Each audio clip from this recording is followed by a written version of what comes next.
Be me 32, working as a communications consultant for tech startups. One evening, I'm at dinner with my friend Rachel and her boyfriend Michael. Michael works construction, something with electrical work. We're talking about the wage gap, and I bring up how women don't get paid fairly for the same work. Michael says, well, in trades, women can make the exact same hourly rate as men from day one. I tell him that's missing the point, that there are systemic barriers keeping women out. Like what? He asks. Like the entire culture is built to exclude us. The hours, the expectations, the way jobs are structured. He shrugs. I work with 2 women electricians. They do fine. 2 out of how many? About 40 on our crew, but that's because not many women apply. I'm getting annoyed now. Maybe they don't apply because they know they won't be welcomed, because the entire system is designed around male bodies and male lifestyles. Michael leans back. Have you ever actually worked a blue-collar job? I don't need to work one to understand the economics and sociology of it, right? But you're making claims about the day-to-day reality without experiencing it. Rachel jumps in, trying to smooth things over. But I'm on a roll now. I don't need to experience every form of oppression to recognize it exists. That's the whole point of analysis and critical thinking. But how do you know what barriers are real versus what you're assuming? Michael asks. Because I can look at the data. Women are dramatically underrepresented in trades. Sure, but you're claiming it's because of how the work is structured. I'm saying maybe there are other reasons. Like what? Biological essentialism? You think women just naturally don't want to do physical work? I think people have preferences, yeah. And I think until you've actually tried the work, you're just guessing about why the gender split exists. This pisses me off because he's being so reductive. So your argument is that I can't have an opinion about labour practices unless I've personally done every job? Not every job. Just maybe don't make sweeping claims about construction work when you've never been on a site. Dinner ends awkwardly, but the conversation sticks with me. Over the next few days, I keep thinking about it. What really annoys me is this idea that I need to prove something. Like my analysis isn't valid unless I have some personal experience. That's not how knowledge works. But then I think, what if I did it? What if I actually worked a blue-collar job for a bit? Not to prove Michael right, but to prove him wrong. To show that the barriers are real and documentable. I start researching. Find out about a local moving company that's specifically trying to hire more women. It's called Metro Movers. They do residential and commercial. I call and talk to the owner, a guy named James. Yeah, we're definitely looking for people. When can you start? What's the training process like? Training? You show up Monday morning at 6 a.m. We'll pair you with an experienced crew. You learn on the job. I hesitate. Is there like an orientation? Paperwork? Paperwork is 15 minutes. Orientation is watching other people move furniture and then moving furniture. Okay, this is perfect actually. Proves my point about lack of structure and onboarding. I tell him I'll be there Monday. Spend the weekend buying work boots and gloves. Rachel texts me asking if I'm serious about this. I tell her absolutely. I'm going to do this for a week, document everything, and write about the experience. Maybe pitch it to some online publications. A week in the trenches, what I learned trying blue-collar work. Something like that. Monday morning, 5:45 a.m. I'm at the Metro Movers warehouse. It's cold and I'm already tired. James introduces me to my crew for the day. There's Tommy, mid-40s, looks like he's been doing this forever. And Benjamin, younger guy, maybe 25. Tommy looks me up and down. You done? This before? No, first day. Cool. Stay hydrated, don't try to be a hero. Ask for help with the heavy stuff. We load up the truck with blankets, dollies, straps. First job is a 1-bedroom apartment, 3rd floor, no elevator.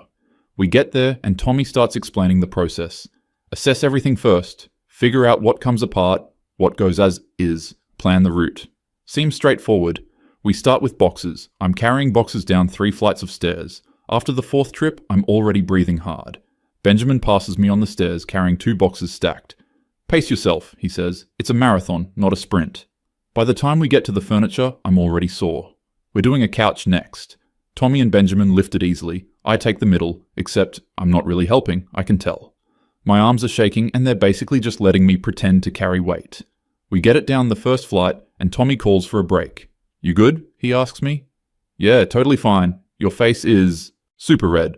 I'm just warm. We keep going. By the time we finish the first job, it's 10 a.m. and I feel like I've been hit by a truck. My hands hurt, my back hurts, my legs hurt. Tommy buys us coffee and breakfast sandwiches. We sit in the truck, eating. So what made you want to do moving? Benjamin asks. I wanted to try something different. Physical work. Different from what? I do communications consulting normally. Tommy laughs. Consulting. That's one of those jobs where you tell other people how to do their jobs, right? It's more complex than that, but sure. So why moving?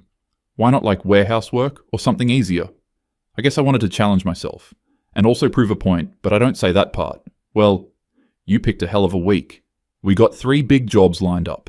The next job is a 3-bedroom house. Full family moving across town. This one takes all day. Furniture, boxes, a whole garage worth of stuff. At one point, we're moving a dresser, and I suggest we should take the drawers out first. Makes it lighter and easier to carry, I say. Tommy shakes his head. Makes it more trips. We keep the drawers in, move it in one go.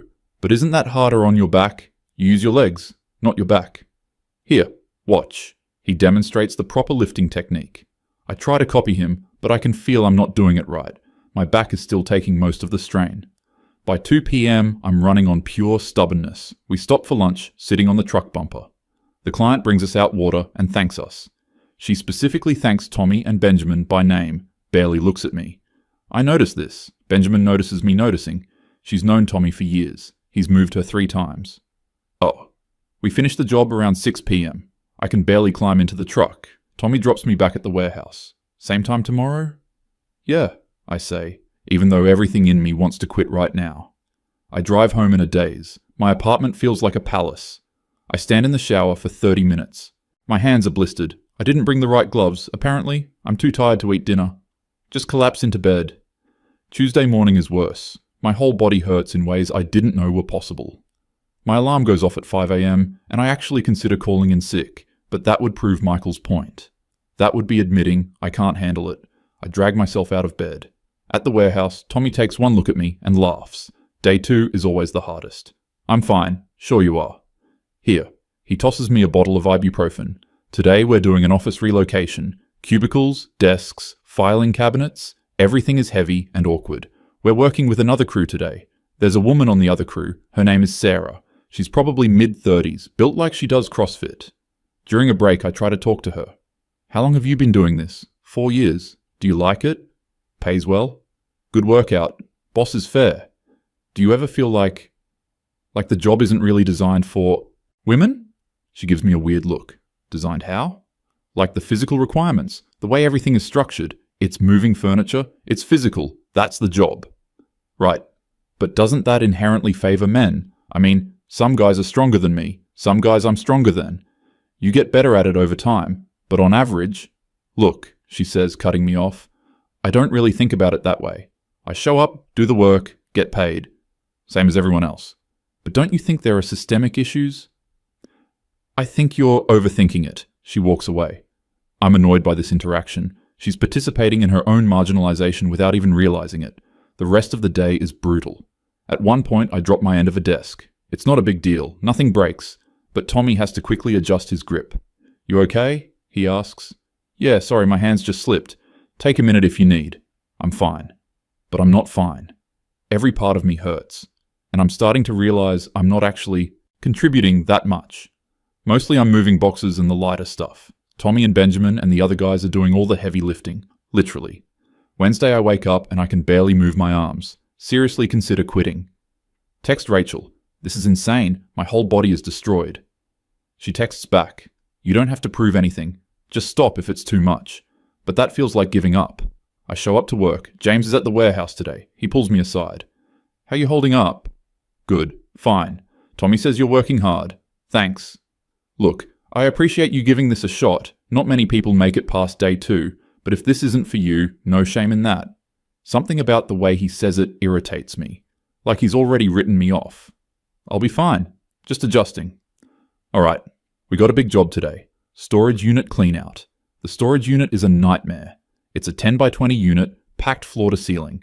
Someone's entire life in boxes. We have to move it all to a truck, drive it to a donation center. It's hot, dusty, and everything weighs a ton. Old furniture, boxes of books, random junk. I'm trying to keep up, but I'm so slow. Every trip to the truck takes me twice as long as Tommy or Benjamin. At lunch, we're sitting in the shade. Benjamin asks me, so what's your plan after this week? What do you mean? Like you going back to your consulting job? Yeah, this is just temporary. I wanted to try it out. Tommy jumps in. Can I ask you something? And don't take this the wrong way. Sure, why are you really doing this? Because you seem miserable. I bristle. I'm not miserable. It's just hard work. Right, but you got a good job already. Why put yourself through this? I decide to be honest. I wanted to understand the barriers women face in blue-collar work. They both look at each other.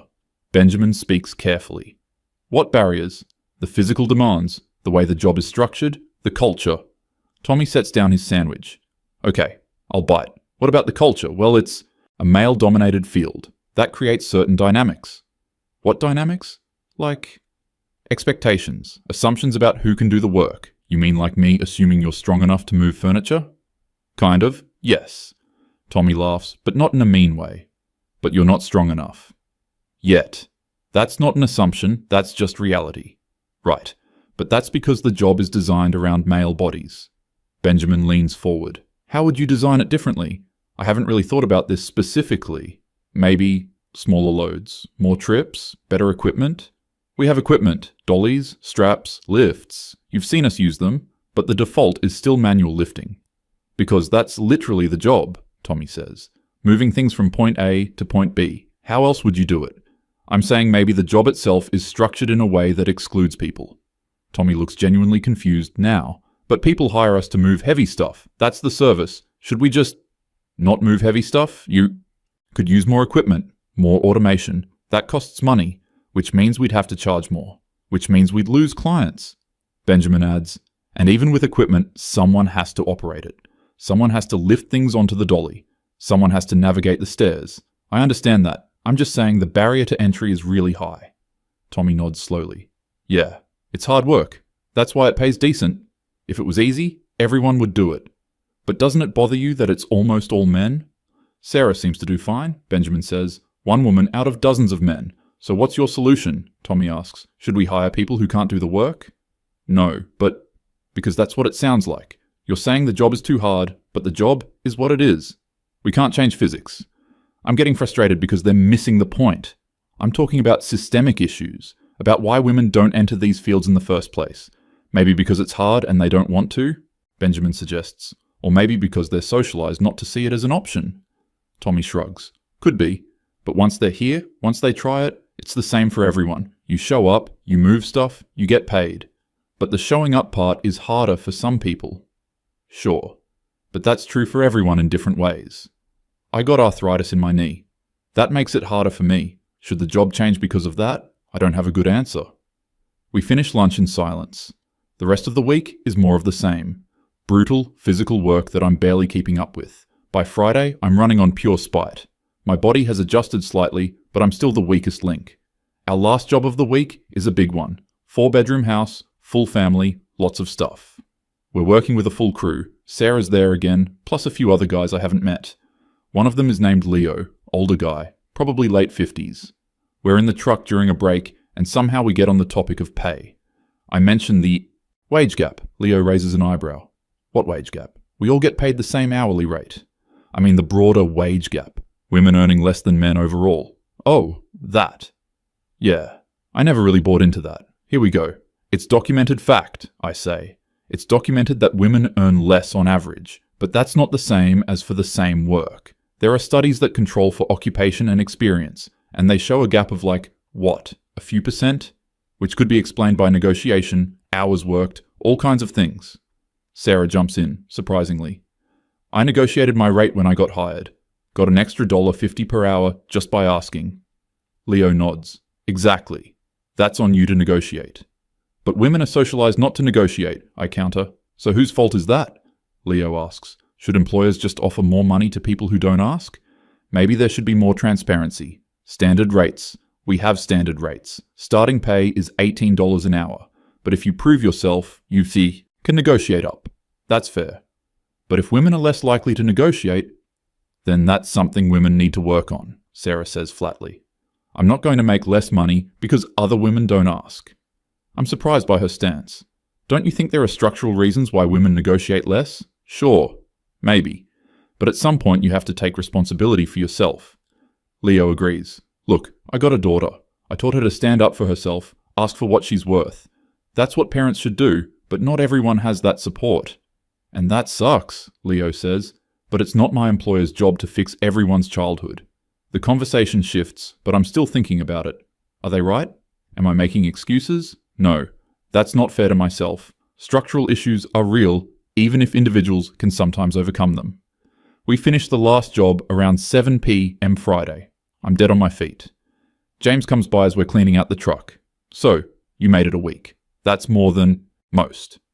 Yeah. You coming back Monday? I haven't really decided. My body is screaming no. But my pride is saying I can't quit. Can I think about it over the weekend? Sure. Let me know by Sunday night. I drive home and collapse.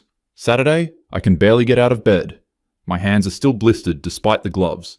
My back feels like it's made of broken glass. I look at myself in the mirror. I've lost maybe 3 pounds. There are bruises on my arms and legs from bumping into furniture. Rachel calls me. So, how was it? Honestly, horrible. Everything hurts. Are you going back?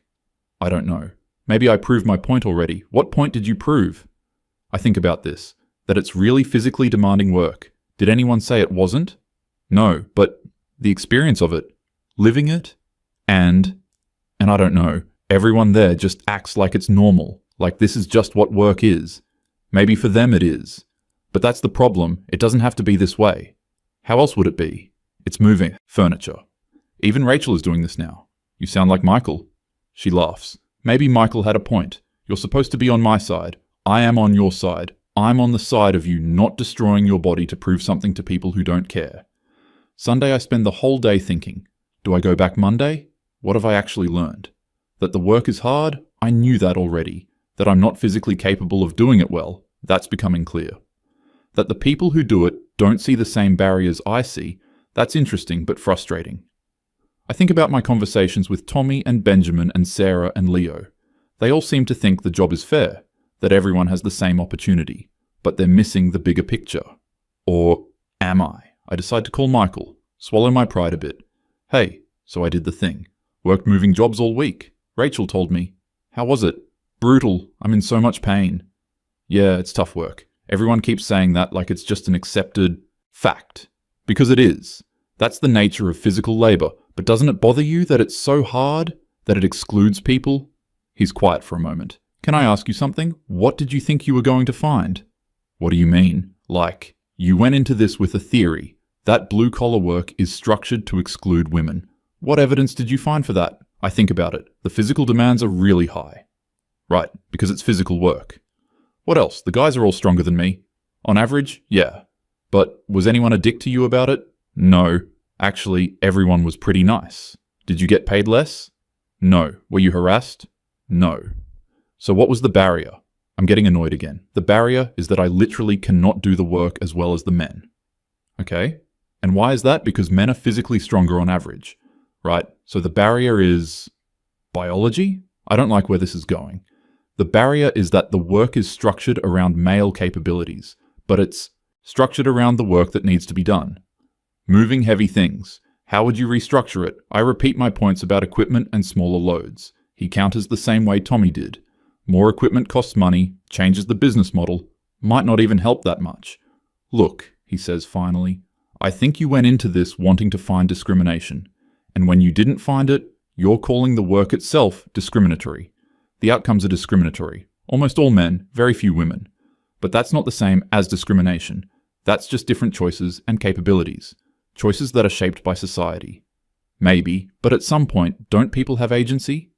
Sarah seems to have agency. She chose this work and she's good at it. Sarah is an exception. Or maybe she's just someone who wanted to do the work and was capable of doing it.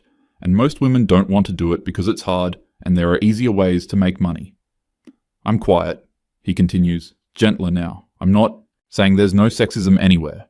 I'm sure it exists in some places. But from what you're describing, it sounds like you worked with decent people doing hard work and paying fair wages.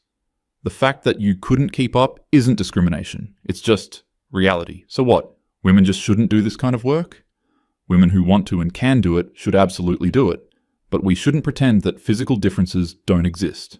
Or that acknowledging them is somehow wrong. We talk for a while longer, but I'm barely listening. After we hang up, I feel deflated. Monday morning, I text James. I don't think I'm coming back. Thanks for the opportunity.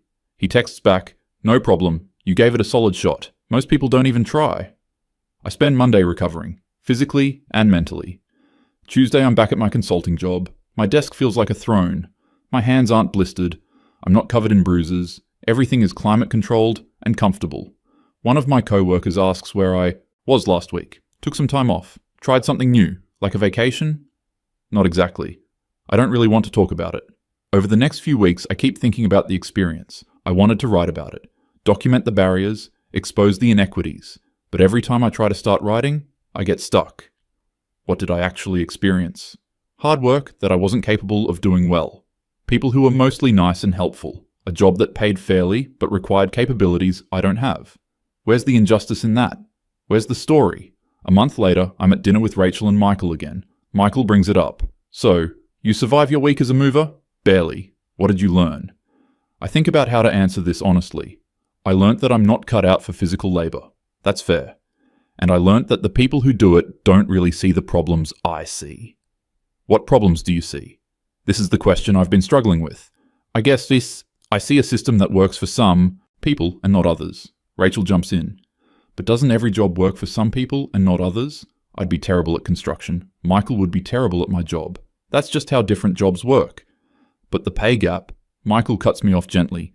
You keep coming back to the pay gap, but you experienced a job where there is no pay gap, where you got paid the same as everyone else for the hours you worked, and you still couldn't do it as well. Doesn't that tell you something? That men are built different? I say it sarcastically, but he nods seriously. Physically? Yeah, on average. That's just biology, and that doesn't bother you? That half the population is just locked out of certain work? They're not locked out. Sarah's not locked out. Women who are strong enough and want to do it can do it, but most women don't want to do it because there are better options. Better how? Easier. Better pay for less physical cost. Why would you destroy your body moving furniture when you can make more money consulting? He has a point. I made more in one day of consulting than I did in an entire week of moving. Rachel adds, and honestly, thank God for that. Can you imagine if the only way to make money was physical labor? We'd all be screwed. Michael laughs. Speak for yourself. But he's smiling. The conversation moves on, but I'm still processing. Over the next few months, I think about it less and less. But sometimes I'll see movers working, or construction workers, or any kind of manual laborers, and I'll remember that week. The pain, the exhaustion, the feeling of being completely out of my depth. And I'll remember Tommy, and Benjamin, and Sarah, and Leo, people just doing their jobs, not thinking about systemic barriers or structural inequities. Just showing up and moving furniture and going home. Maybe Michael was right. Maybe I was looking for problems that weren't really there. Or at least not in the way I thought they were. The work is hard. Some people can do it, and some people can't. I couldn't. And that's not discrimination, that's just reality. Men really are built different, at least for that kind of work, and admitting that doesn't make me a bad person. It just makes me honest. I think about writing this all up, about publishing my experience, but what would I even say? I tried manual labor, and it was hard, and I quit. That's not exactly groundbreaking, and it doesn't prove what I wanted it to prove. If anything, it proves the opposite, so I don't write it. I just let it be a weird week in my life. A week where I learnt that not everything is systemic oppression. Sometimes a hard job is just a hard job, and sometimes you're just not strong enough, and that's okay.